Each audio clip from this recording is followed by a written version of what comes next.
मंगल मूर्ति सद्गुरु मिलवें सर्वाधार, मंगलमय मंगल करन विनवों बारंबार। धन्य धन्य सद्गुरु सुखद महिमा कहे न जाय। जो कछु कहूँ तुम्हारी कृपा, मोते कछु न बसाए।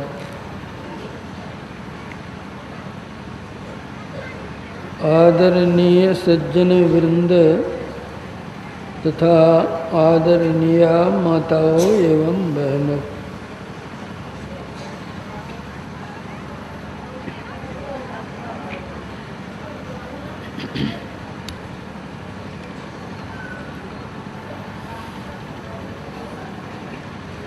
अस्ति और नास्ति ये दोनों संस्कृत के शब्द हैं। अस्ति माने है, नास्ति माने नहीं है। ईश्वर के लिए जो कोई अस्ति शब्द का प्रयोग करते हैं वे आस्तिक कहलाते हैं,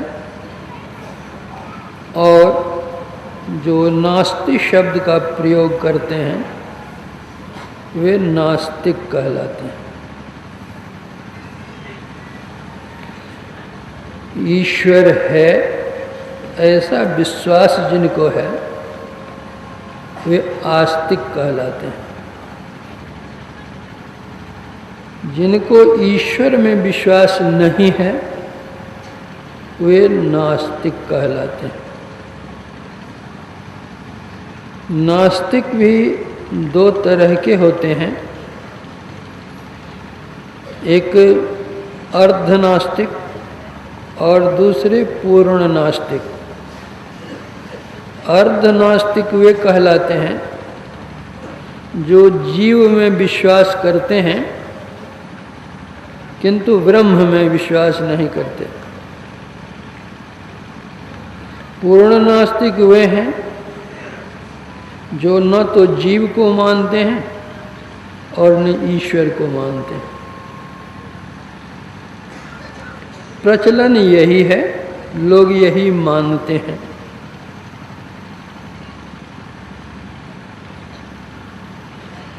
जो ईश्वर को मानते हैं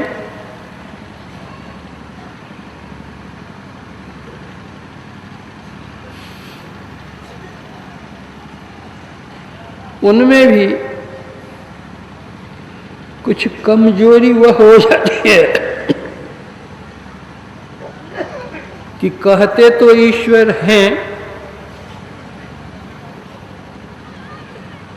लेकिन उसको दृढ़तापूर्वक मानते नहीं हैं। जितने अंशों में नहीं मानते हैं उतने अंशों में उनको भी नास्तिक कहा जा सकता है।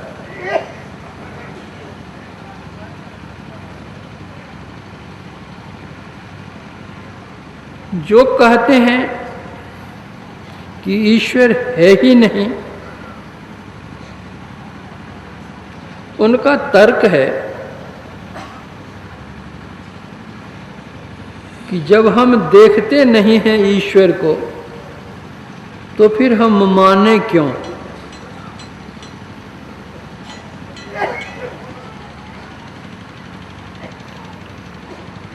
एक आचार्य अपने शिष्य को उपदेश दे रहे थे।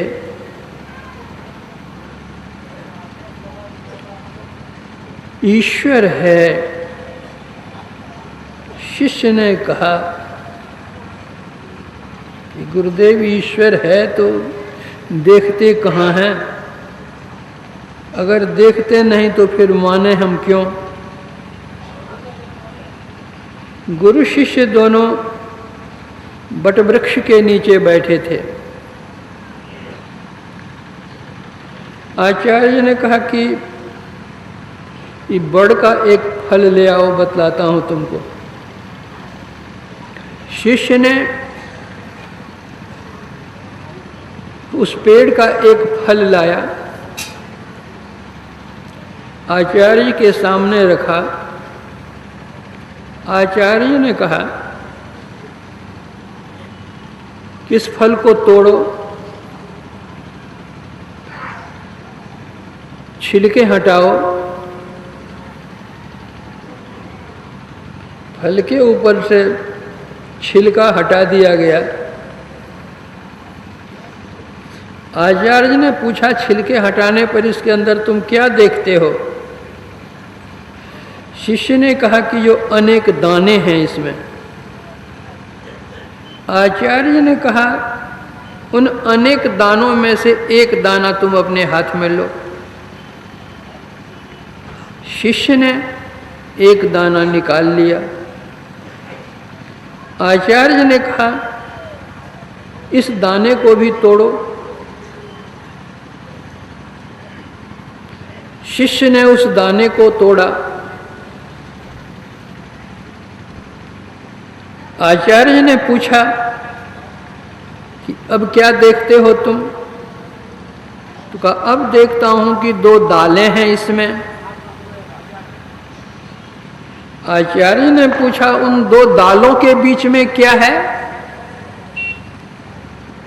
शिष्य ने उत्तर दिया कि दो दालों के बीच में कुछ नहीं है। आचार्य ने कहा कि जिसको तुम कहते हो कि कुछ नहीं है, वही सब कुछ है। उसी से इतना बड़ा वृक्ष हुआ है।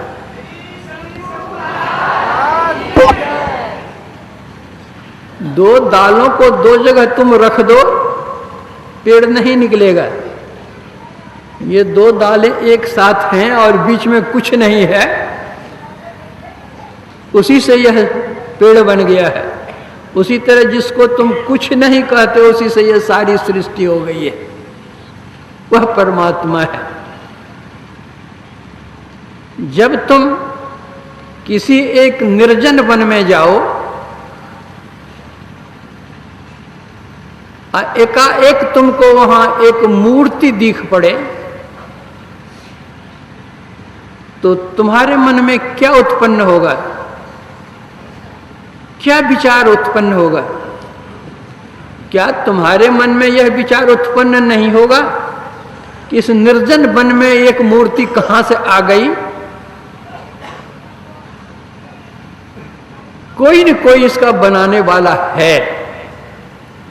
तो जब निर्जन वन में तुम एक मूर्ति को देखकर उसके निर्माणकर्ता की कला की कल्पना करते हो, होने की कल्पना करते हो, तो इतनी बड़ी सृष्टि हो गई क्या बिना कर्ता के ही?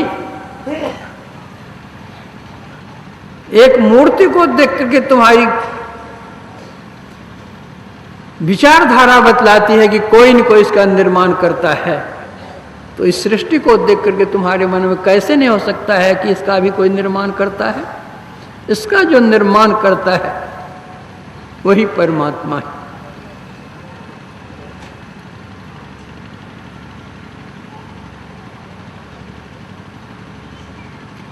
आज हम देखते हैं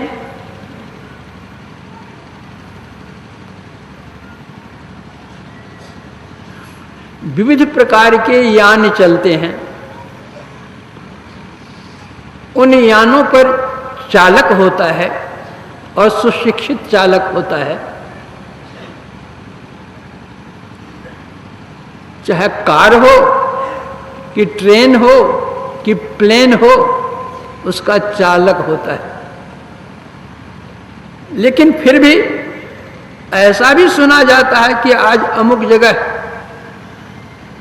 ट्रेन दुर्घटना हुई, तो अमुक जगह प्लेन दुर्घटना हुई, अमुक जगह में कार दुर्घटना हुई। ये दुर्घटना की बातें हम सुनते हैं। जब एक एक यान पर एक एक चालक है, तब तो घटनाएं घटती ही रहती हैं। लेकिन हम आकाश की ओर देखते हैं, असंख्य तारे हैं, वे सारे के सारे चलते हैं, लेकिन कभी एक्सीडेंट होता ही नहीं। उसका चालक कौन है?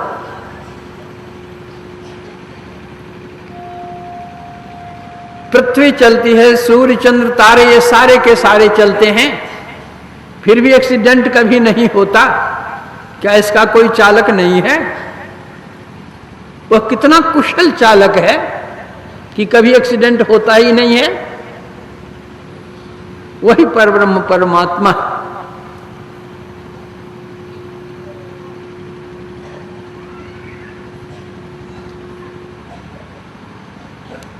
परमात्मा को देखने के संबंध में कि हम देखते नहीं हैं, तो माने क्यों? ऐसी बहुत सी चीजें हैं जिन चीजों को हम नहीं देखते हैं, फिर भी हम मानते हैं। हम डॉक्टर के यहां जाते हैं बीमार होकर, डॉक्टर हमारा रक्त लेता है,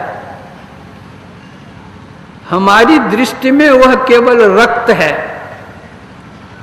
लेकिन डॉक्टर जब यंत्र लगा करके देखते हैं तो देखते हैं इस रक्त में अमुक रोग का कीड़ा है, और डॉक्टर उस कीड़े को मारने के लिए दवाई देते हैं। तो इन आंखों हम तो कीड़े को नहीं देखते हैं, फिर उस कीड़े में जो जीवनी शक्ति है, जो कीड़ा जीवित है, जिसको मारने के लिए डॉक्टर दवाई देते हैं, तो जब उस कीड़े के अंदर का जो जीवन है, जीवनी शक्ति है, उसको हम नहीं देखते हैं, तो उस कीड़े में जो जीवन शक्ति का प्रदाता, उसको इन आंखों हम कैसे देखेंगे?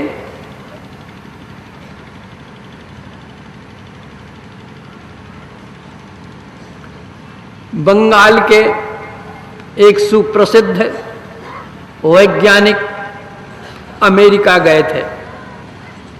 उनका नाम था जगदीश चंद्र बोस। वहां के वैज्ञानिकों ने इनके साथ परिहास किया कि ये उस देश से आए हुए हैं जहां के लोग कहते हैं कि शंख बाजे बलाई भाजे। भला कहीं ऐसा भी कहीं होता है कि शंख के बजने से और बला भाग जाए? जगदीश चंद्र बोस ने कहा कि हमारे यहाँ के जितने कार्यकलाप हैं वे सारे के सारे विज्ञान सम्मत हैं। शंख बाजे बलाई भाजे, यह सत्य तथ्य है, असत्य नहीं है। अगर आप लोगों को मेरी बात पर विश्वास नहीं होता है तो आप लोग एक शंख लाइए और आप वैज्ञानिक लोग अपना अपना अनुवीक्षण यंत्र लेकर के आइए, माइक्रोस्कोप। मैं सिद्ध कर दूंगा कि शंख बाजे बलाई भाजे है कि नहीं। वहां के वैज्ञानिकों के मन में भी एक कौतूहल सा हुआ कि देखें भारत का आया हुआ वैज्ञानिक क्या बतलाता है, क्या दिखलाता है। वे सब के सब अनुवीक्षण यंत्र लेकर के आ गए और एक शंख भी। जगदीश चंद्र बोस ने कहा शंख तो मेरे हाथ में दे दीजिए और अनुवीक्षण यंत्र आप लोग अपनी अपनी आंखों में लगाइए। उन वैज्ञानिकों ने अपनी अपनी आंखों में अनुवीक्षण यंत्र लगाया। जगदीश चंद्र बोस ने पूछा कि आपने जो यंत्र लगाया है, संसार में आप क्या देखते हैं? कुछ दिखता है यंत्र लगाने से? तो वैज्ञानिकों ने कहा हाँ, संसार कीड़ों से भरा पड़ा है।